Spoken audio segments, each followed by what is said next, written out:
Hello student, आज मैं लेकर आई हूँ आपके क्षितिज के लेसन 11 यानी गद्य खंड का पार्ट 2 और ऐसे 11 का बाल गोविंद भगत जो राम वृक्ष बेनीपुरी द्वारा लिखा गया है का पार्ट 2 में मैं यहाँ तक पढ़ा दी थी कि क्या उनके बेटे मर चुके थे और उनके शव के ऊपर क्या था, कुछ फूल बिखरे हुए थे और बगल में क्या था, तुलसी के पौधे रखे गए थे। चलिए आगे मैं पढ़ा रही हूँ। सिरहाने एक चिराग जला रखा है और उसके सामने जमीन पर ही आसन जमाए गीत गाए जा रहे थे। कौन? बाल गोविंद भगत। वही पुराना स्वर, वही पुरानी तल्लीनता। अब देखिए क्या कर रहे थे। कोई ऐसे सामान्य व्यक्ति कर सकता है कि बेटा की मृतक शरीर पड़ा हो और कोई गाएगा, गीत गाएगा? कभी नहीं। तो क्या थे, सामान्य व्यक्ति से ऊपर उठकर थे तो गा रहे थे। और घर में पतोहू रो रही है जिसे गाँव की स्त्रियाँ चुप कराने की कोशिश कर रही है। और घर में क्या, उनकी बहू रो रही थी, विलाप कर रही थी और अगल बगल की जो स्त्रियाँ थी गाँव कि वो उन्हें चुप कराने की कोशिश कर रही थी। किंतु बाल गोविंद भगत गाए जा रहे थे, लेकिन उनको इससे कोई मतलब नहीं था। भगत को वो क्या कर रहे थे, वे अपना गाए जा रहे थे। हाँ, गाते गाते कभी कभी पतोहू के नज़दीक भी जाते और उसे रोने के बदले उत्सव मनाने को कहते। अब देखिए, गाते गाते पतोहू के पास जाते और उसे कहते कि रो मत, ये रोने का समय नहीं है, ये उत्सव मनाने का समय है।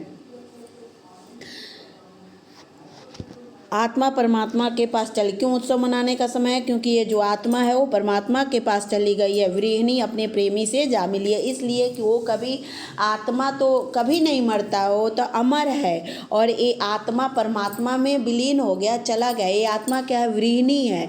और ये परमात्मा क्या है? प्रेमी है। तो अब विरहिणी क्या हो गई है? प्रेमी से जाकर मिल गई है। जिसके वियोग में, किसी के वियोग करने से अगर जो कोई भी वियोग करता है किसी की याद में, तो वो क्या कहलाता? विरहिणी। तो ये उत्सव मनाने का समय है क्योंकि विरहिणी अपनी प्रेमी से मिल गई है, यानी आत्मा परमात्मा से मिल गई है।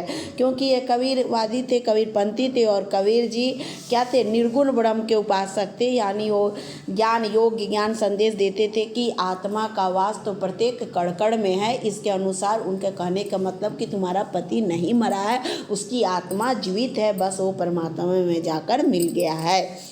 भला इससे आगे बढ़कर आनंद की कौन बात है? बताइए, इससे बढ़ के कोई आनंद की बात होगी कि जब बेटा का मृतक शरीर पड़ा है और वो खुद को गा रहे हैं, बजा रहे हैं खंजड़ी में और गाते गाते बहू से भी कह रहे हैं कि रो नहीं, विलाप नहीं करो, यह उत्सव मनाने का समय है। जबकि सामान्य व्यक्ति कभी भी ऐसा नहीं कर सकता है। मैं कभी कभी सोचता, यह पागल तो नहीं हो गया? कौन? राम वृक्ष बेनीपुरी। उन्हें जब देखे तो वे सोचते थे कि कहीं ये पागल तो नहीं हो गए, किंतु नहीं, वह जो कुछ कह रहे थे उनमें उनका विश्वास बोल रहा था। वह चरम विश्वास जो हमेशा ही मृत्यु पर विजयी होने आया। वही जो मैं बताई हूँ कि आत्मा कभी नहीं मरता है, वो क्या है? अमर है, अजर है। उसी बात को उनका विश्वास था। किसका विश्वास था? बाल गोविंद भगत को विश्वास था। बेटे के क्रियाकर्म में भी तुल नहीं दिया, यानी बेटे के क्रियाकर्म को अभी ज़्यादा महत्व नहीं दिया। पतोहू से ही, अब देखिए, इन्होंने रूढ़िवादी परंपरा को क्या किया? तोड़ा और क्या किया? समाज में परिवर्तन किया। उन्होंने अपनी पतोहू से ही आग दिलाई, जबकि उस समय स्त्रियों को आग देने से वर्जित किया जाता था। कोई भी स्त्रियाँ किसी व्यक्ति के शव को अग्नि नहीं देती थी, न ही शव यात्रा में सम्मिलित होती थी, जबकि उन्होंने इसका खंडन किया। किंतु ज्यों ही श्राद्ध की अवधि पूरी हो गई, पतोहू के भाई को बुलाकर उसके साथ कर दिया। अब देखिए, इतना ही नहीं हुआ, जैसे ही श्राद्ध खत्म हुए और क्या किया, उनके भाई को बुलाकर उनके साथ बहू को भेज दिए और यह आदेश देते हुए कि इससे दूसरी शादी कर देना, और आदेश भी दिए कि इसकी दूसरी शादी कर देना। इधर पतोहू रो रो कर कहती, मैं चली जाऊंगी तो बुढ़ापे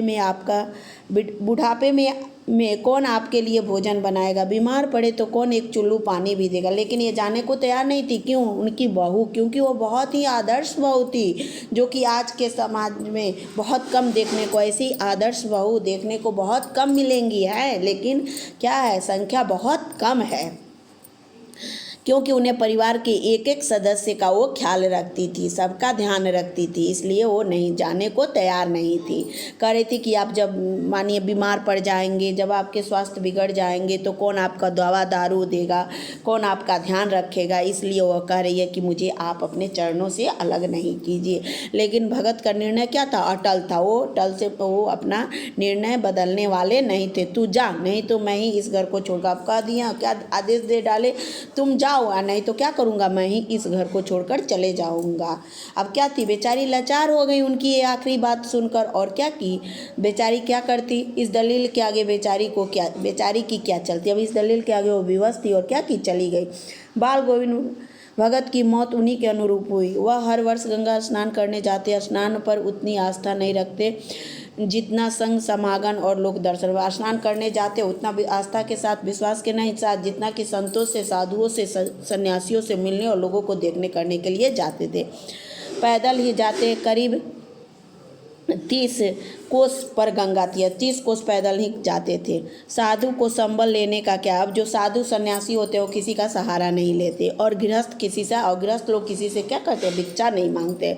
भिक्षा कौन मांगते हैं, सन्यासी साधु लोग। अतः घर से खाकर चलते तो फिर घर पर ही लौटकर क्या करते थे, खाते थे। रास्ते भर खंजड़ी बजाते गाते, जहाँ प्यास लगती पानी पी लेते।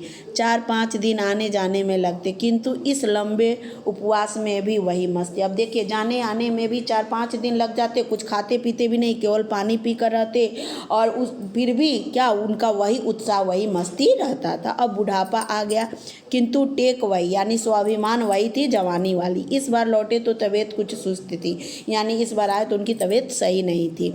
खाने पीने के बाद भी तबीयत क्या हुई, नहीं सुधरी।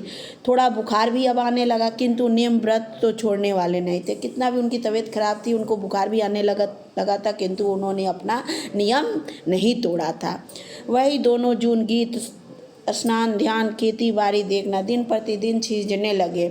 अब देखिए, वही करने लगे कि दिन क्या करते, वही स्नान, ध्यान, खेती बाड़ी करते और दिन प्रतिदिन छींचने लगे। का मतलब क्या, दिन प्रतिदिन गलते गए, दुबले होते गए।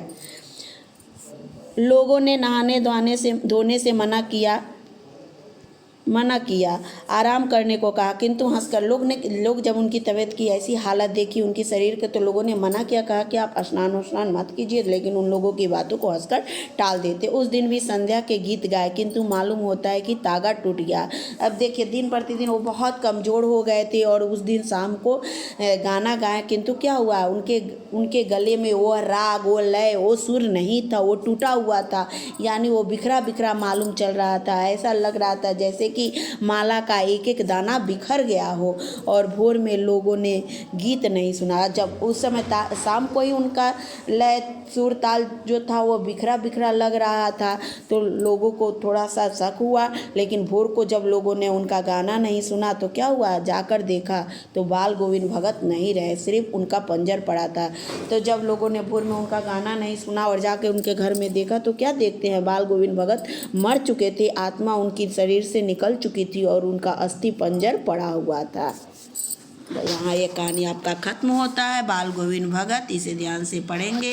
इसमें उन्हीं के बारे में जो गृहस्थ होते हुए भी सन्यासी जीवन बिताए हैं, बाल गोविंद भगत जी, उन्हीं के बारे में राम वृक्ष बेनीपुरी ने लिखा है। यह एक रेखा चित्र है। That's all. इसे अच्छे से पढ़ेंगे, प्रत्येक पंक्ति को समझेंगे, क्योंकि एक्सरसाइज के क्वेश्चन या मैं ही कहीं से क्वेश्चन देती हूँ तो इसी के अंतर्गत से आता है। That's all.